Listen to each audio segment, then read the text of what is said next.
नमस्तुभ्यं भक्तों। श्री शिव महापुराण चतुर्थ कोटि रुद्र संहिता का 30वां अध्याय शीर्षक है नागेश्वर ज्योतिर्लिंग उत्पत्ति वर्णन। सूत जी बोले, एक समय उस दारुक राक्षस के किसी सेवक ने उस वैश्य के आगे शिवजी का सुंदर रूप देखा तो दौड़कर वह दिव्य चरित्र अपने स्वामी को उसने सुनाया। उसे सुन दारुक वहां पहुंचकर उस वैश्य से सब वह समाचार पूछने लगा। वैश्य ने कहा, मैं कुछ नहीं जानता। इस पर क्रुद्ध होकर दारुक ने बहुत से राक्षसों को भेजकर उसको मारने की आज्ञा दे दी। उसकी आज्ञा पाकर वे राक्षस उस वैश्य को मारने गए। वैश्य शिवजी का स्मरण कर उनके नाम का कीर्तन करने लगा। उसकी प्रार्थना को सुनकर शिवजी उस 4 द्वार वाले भवन के एक विवीर से शीघ्र ही वहां पर आविर्भूत हो गए। प्रसन्न हो सदाशिव ने उसे अपना पाशुपत नामक अस्त्र दिया और स्वयं राक्षस दीपों को मारने लगे। क्षण मात्र में ही उन्होंने राक्षसों को उसके कुटुंबियों सहित मार डाला। दारुक की सारी सेना जो है ध्वंस हो गई। यह देखकर दारुका नाम वाली राक्षसी ने अपने वंश की रक्षा के लिए देवी पार्वती से प्रार्थना की।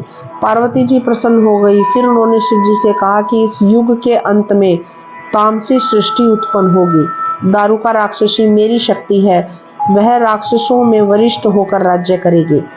शिव जी ने कहा, मैं भी अपने भक्तों के रक्षार्थ इस वन में निवास करूंगा।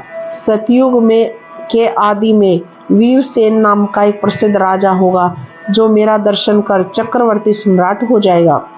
इस प्रकार शिव पार्वती वहां स्थित हो गए और उनके ज्योतिर्लिंग के रूप में नागेश्वर नाम प्रसिद्ध हुआ और पार्वती जी वहां नागेश्वरी के नाम से प्रसिद्ध हुई। निषिद्ध देश में शिवजी की भक्ति करने वाला महासेन नाम का एक राजा था। उसको वीरसेन नाम का पुत्र की प्राप्ति हुई और उस क्षत्रिय कुलभूषण ने 12 वर्ष तक पार्थिव शिव की पूजा कर बड़ा ही कठिन तप किया और इतने वर्षों में तब तक पार्वती जी के दिए हुए वरदान के अनुसार उस वन के वासी मलेच्छ राक्षस भी सदाचारी हो गए। इस प्रकार वहां नागेश्वर ज्योतिर्लिंग की उत्पत्ति हुई जो त्रिलोक्य की कामना को पूर्ण करने वाला है। जो मनुष्य नागेश की इस उत्पत्ति को सुनेगा वह सब पापों से मुक्त हो समस्त मनोरथों को प्राप्त करेगा।